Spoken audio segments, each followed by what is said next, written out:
Hello and welcome back to Fireplace Talks and Stories What If. In today's episode we're going to go with the what if scenario if America had nukes before World War II and dropped them on Japan once they attacked and bombed Hawaii Islands, also, Pearl Harbor, area.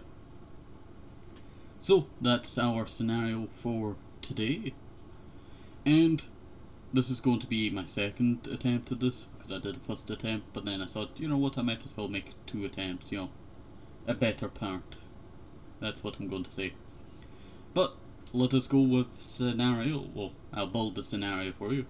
So, a bunch of the scientists from Germany and Poland, This is, World War I, 1941, 41, yeah. It was 41, was it? Yeah. A lot of the scientists who were in Poland and, Germany have all, fled and have ended up in America. And, since the start of World War II, they've been developing the big bomb, the super bomb, the nuclear bomb. And, you know what, I do understand that there was that whole operation to deliver.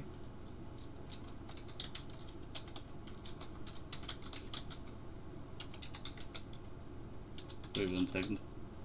Deliver the super bomb plans.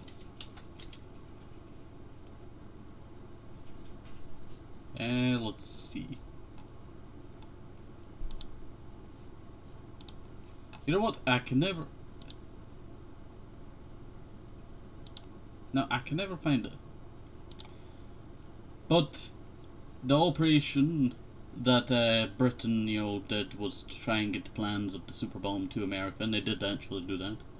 We're gonna say, they gave it, quite early on, So, just as World War II started, they wanted an alliance with America, so, they ended up being very buddies and giving it early. So, this plan of the super bomb, is finally ready, 1941, and then Japan the next day attacks. So, in the next few days, Germany and Italy also declare war on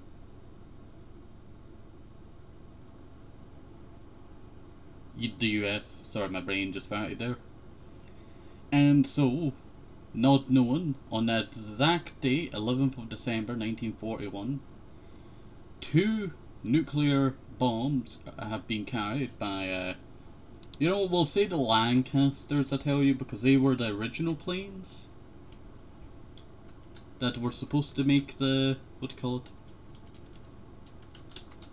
the journey instead of the B-25s, I think it was. You know what, my brain's not working now. It's early in the morning, can't blame me, it's 8:02 now, AM. So let me see, would it fit in the time frame if it was the Lancaster bomb? We could also say that it's not as powerful as the, modern ones, and also my internet is just, playing with the dinosaur. Playing with the dinosaur now. Oh wait, my internet's back. Ah, okay, it's gone. Introduced in 1942, so it would not have really worked. Though its first flight was in the 9th of January 1941, so we could stretch it a bit and say like the experimental ones were given to America and they'd outfitted them, specially to deliver these 2 nuclear bombs. Their range was not that very good, but they managed to sneak a aircraft carrier that was able to launch them close to Japan's, main islands, as they did not expect to attack on the main islands. And so the 2 Lancaster bombers dropped the bombs. One did not make it as it was too severely damaged after the blast, and one managed to scrape by and managed to get back to the carrier, though with serious radiation problems to the aircraft, causing malfunctions there and there. And some heat, from the actual explosion, because they would have to drop it a lot lower than the B-25. So this, group has to make it now back, and they actually do make it back all the way to Midway though they have to go a little bit higher and then around, as there is a Japanese fleet in the area. And let's see.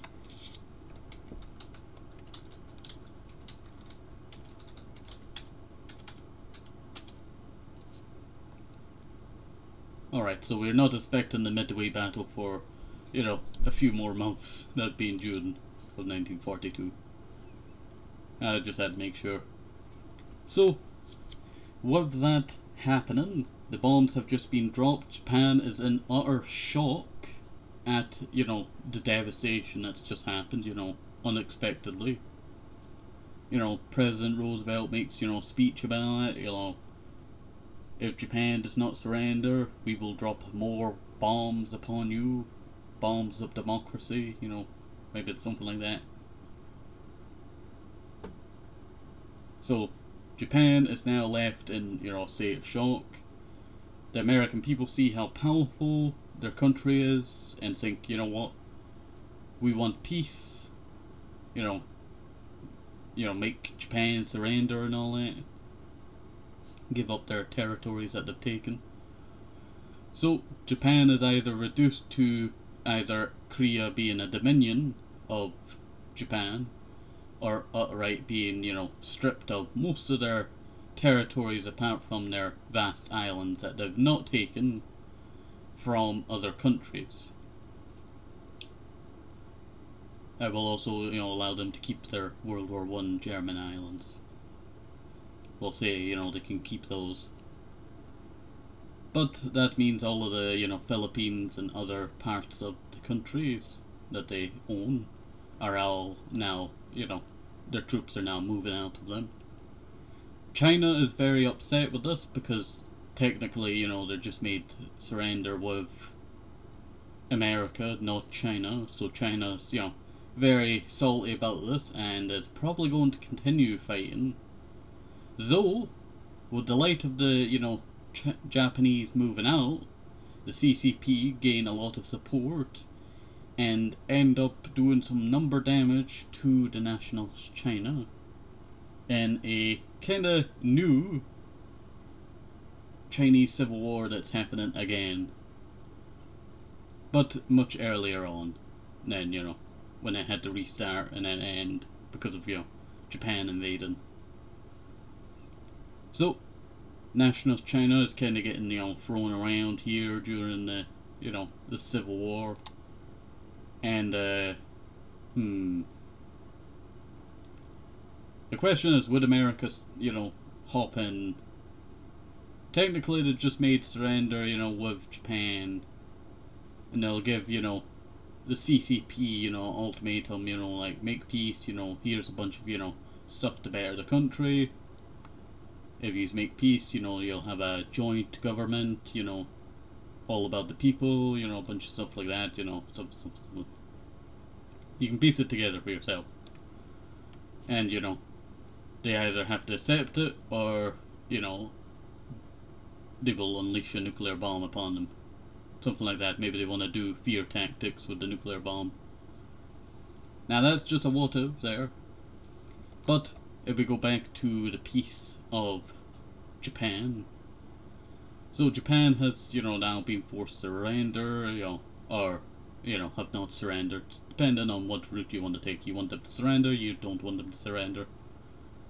You know, they've been dropped 2 nuclear bombs on them, you know, already, you know. You know, I guess the early Demon Core, you know, could be produced. But we have to also remember that trying to get the resources for these nuclear bombs would be very difficult, as a lot of them are coming from the Congo. And the Congo is not doing so good now. Congo, World War II, Belgian Congo.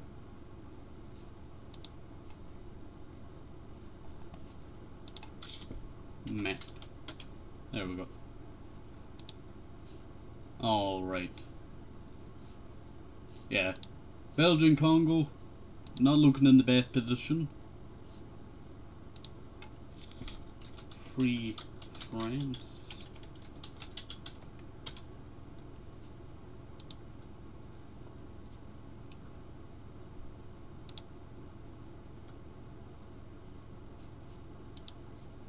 You know what? Yeah, the Congo would be pretty fine, I tell you, actually. Sorry, I'm just looking at a map and it's the Free France. I just had to double check. Yeah, they're on the border of, you know, the Congo. So yeah, would be pretty fine there. So let's say that now let me move some of this. Let's see.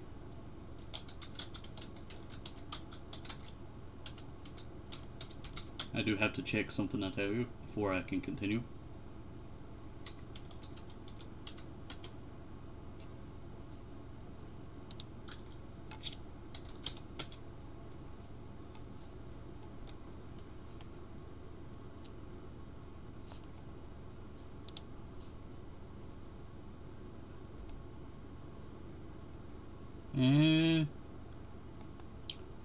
I tell you, I'm trying to find it, but it's just not appearing. Okay, so this would be January 20th, 1942. So it's 1941 to now. Okay, so this should do good. Alright, I'm going to replace the image that you see in the background with the European version. Let me just, you know, drag this a little bit further up for you. Alright, so this is a map of Europe, 1942, January 20th. So let's say with this new nuclear bomb and Italy and Germany basically still being at war with America, they get given also an ultimatum. You know, they can either surrender or they will drop upon them utter fire and devastation. Sounds like a rock song, you know, a metal song. Utter fire and devastation. Alright. But, let's see. Where would they drop it from? You know what, it would probably be an airbase in Scotland. Going over to Berlin. It would be possible. It would be a very hard, you know, journey, but it would be possible.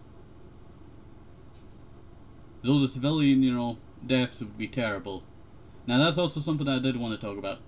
The other scenario is the world is in utter shock, you know, about this devastation, you know, civilians being killed, you know, America could, you know, slap that back, you know, with saying how many they killed in, you know, Pearl Harbor, you know, as well. Now remember, these nuclear bombs is not as powerful as the ones that actually dropped, you know, later on. They're powerful about, you know, as much as, you know, they were, but just a bit less. Alright, now back on track. So, being left in utter shock, you know, they've been given this ultimatum. They can either, you know, be stripped of all of their territories back to their original borders, or face utter fire and devastation. But also, they would allow, you know, people to move out of their territories and, you know, basically a migration, you know, around Europe.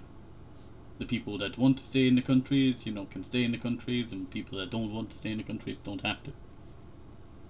Now we also have to say, when did Barbarossa start?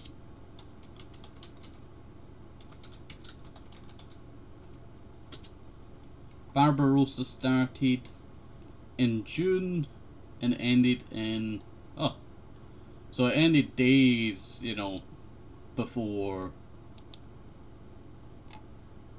America joined World War II. About December 5th, Pearl Harbor happened on December 7th, so 2 days. So yeah, not too bad at all. You could say that Germany is in now a state that, you know, we're too powerful, you know, and all that. But if they've refused it, Berlin and let's say town of Italy also get a bomb. Now, Italy, World War II, you have to harbors. You know what, we'll go trying to get military. Sorry, my keyboard was over there and I kept putting a hole. Military harbours.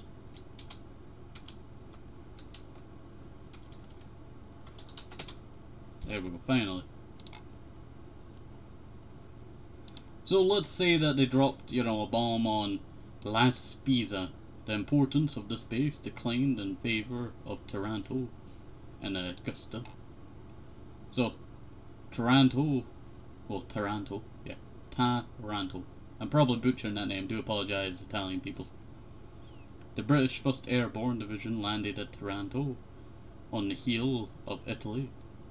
So, you know what? Let's say it's either there or Augusta that the bomb is dropped for Italy. Now, let's say there might not just be 2 bombs that they decided, and it's actually 3 bombs.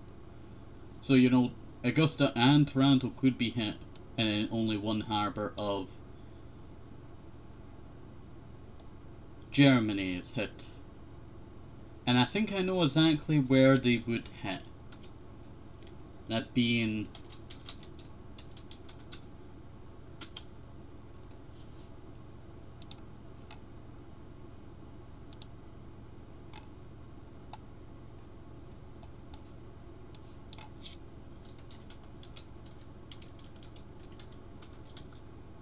Harbour, Germany. I'm trying to figure out this name. It's not coming to me, the name of it, and it's really annoying me. But I'm pretty sure they would either blow up the, what do you call it, area where all of the U-boats are, or they would go with, I love how they have stuff about, you know, Scapa Slow, or Portsmouth Harbour.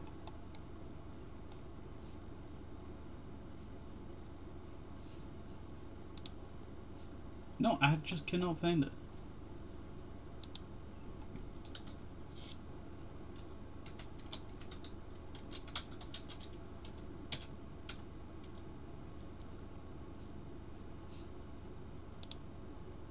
I'll also check. Yeah, I cannot find it. Alright, so there's a harbour that the Germans built specifically so that they could build. Is it Kiel? I think it is this place. Kiel. Where's Kiel? That's not the right letter. Kiel Canal. Yeah, I think that's it. I think that's it. It's either the Kiel Canal or, you know, something else. I'm not sure. But that one that they brought, you know, the battleships during World War I, they would probably target that so that it would paralyze a large part of the German fleet being unable to leave until, you know, they cleared all of the debris out the way. And that would be quite a lot of debris depending on where the bomb is dropped. You know, they could just, you know, utterly destroy the entire canal, being unusable for a long time, at least 2-3 years. Now, it's either that place or they would drop it somewhere closer to, you know, Berlin. So either somewhere around there, but they would probably go with that target for being where the other bomb would drop. So, let's say, you know, these 2 countries decided, you know what, nope, we're not going to accept this, we're very strong, you know, we can do a lot of stuff. So, 2 Lancaster bombers. Well, we're not going to say 2. We'll say 1 Lancaster bomber with, you know, 2 fighter support until they get to the coast. You know, the 2 fighters come back, the 1 bomber drops the bomb and flees back home quickly before it's been, you know, caught a bit in the explosion. And 2, wait 1 second, I'm trying to actually get the bottom of the image, and a bomber from, let's say, you know, I was gonna say Cairo, but that would be a long, you know, drop. Let's say, you know, a bomber lands in Malta, you know, and then hits the heel. We'll just say that, you know, maybe that would work. So I did say about the carrier, but I don't think Britain has any carriers that can launch a Lancaster, I'm sure. We'll say probably. It's either that or that. That's what I'll say. That or that. But that is our scenario there. And so after that, Germany will either surrender or, you know, try and do some propaganda, you know. Oh, you know, we're being attacked, you know. But this is kind of, you know, where the bottle is exploded, we'll say. As riots appear all across all German territory taken in World War II and Italian territories and just wanting to end the war. Like, it is some of the biggest riots ever seen since, like, you know, that one riot that took down, you know, entire Rome. Well, say it's a riot. It was kind of like a riot, but it's not really a riot, as it was Goths invading. But who knows? And maybe they didn't cook their sandwich properly. Alright. But let's say, you know, a bunch of riots appear. Even in Spain, you know, riots, you know, are calling for their leader to, you know, put shame on the war for, you know, still going on and all that. And to end the war, you know. So, Germany and Italy are basically forced to, you know, go to a meeting with Britain and her allies and America in a neutral country. What neutral country would it be? Sweden?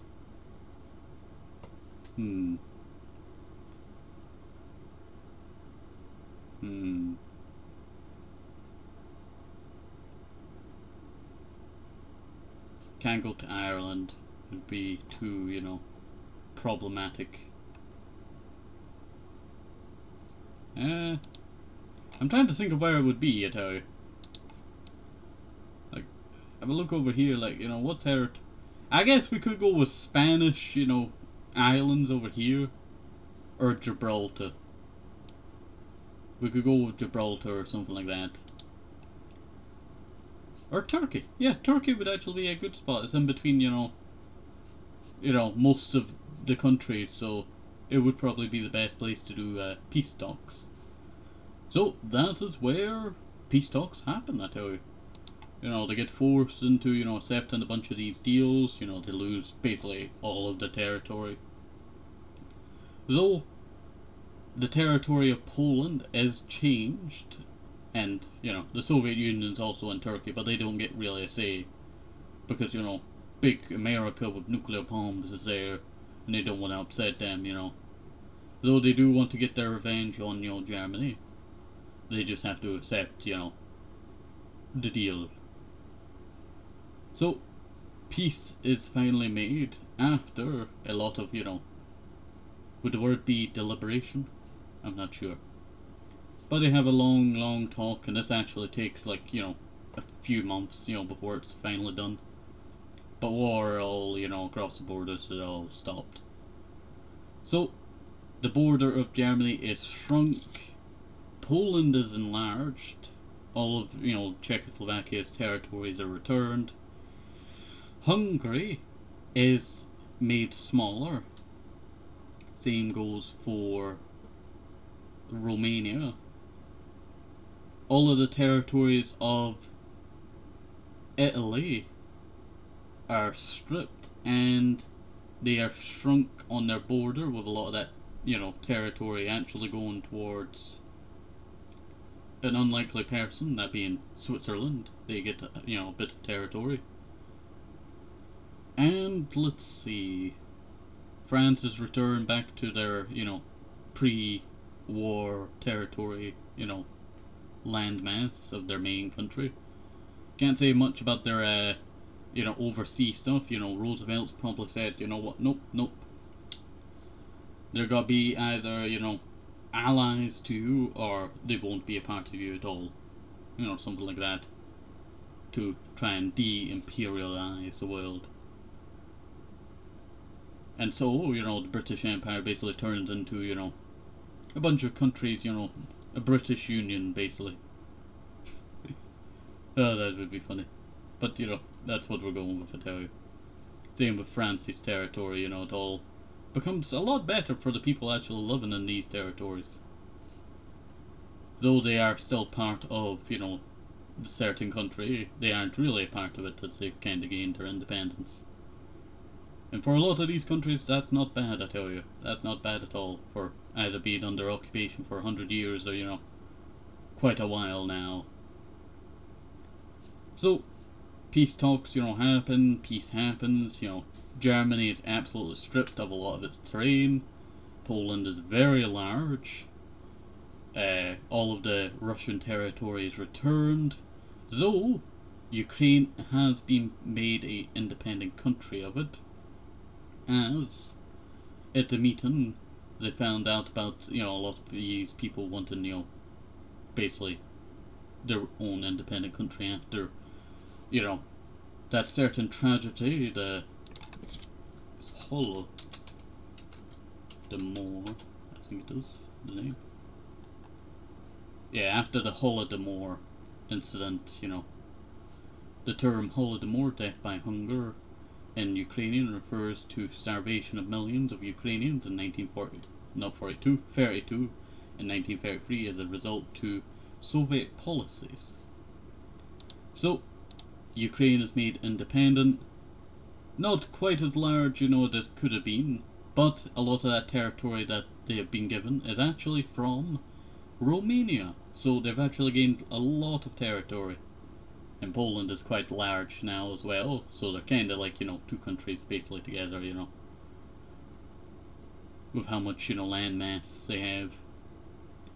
All of the Baltic states, you know, they stay under, you know, Russia, but they have been, you know, made semi-independent as a kind of dominion of the Soviet Union, but they'll soon break free. Yes, the cracks have started to show in the Soviet Union after this. So, basically everything else goes very well, you know. I don't want to go through all of the terrain, you know, changes, you know, and all that. But basically peace, peace, peace, peace, peace, you know, that country returns back to, you know, pre-war borders and all that. So not too bad at all. Though, with all of this happening, well, we have to talk about, you know, all the war crimes that were committed by, you know, Germany. So basically all the old guys, you know, they have to go on trial. And they also found out a lot of their hidden stuff because, you know, when they'd, surrendered, a lot of their information was still, you know, around. So American, you know, spies managed to find a lot of their plans. So secretly they were also punished for that, and all of the people that were included in that will be, you know, arrested and punished for that. We won't go too much into detail. But you know what, I do quite enjoy this, you know, scenario. Now, how would this affect North America? I don't think it would affect it too much, though many countries would start their armament, you know, making nuclear weapons. Though with, you know, the UK being allies with America, they already have nuclear weapons. So, basically they get handed the ones that they do not need to now, as America's focusing on a new kind of nuclear weapon, that being one that goes big boom, big bang. A hydrogen bomb. Go big bang, kapoom. But now we must focus on Central America. What would happen there? Well, I would see a lot of hatred towards America. Or a lot of, you know, wanting peace from their own, you know, problems. We could talk about the banana wars, but that's a whole lot of, you know, stuff to go into. Plus that ended in 1934.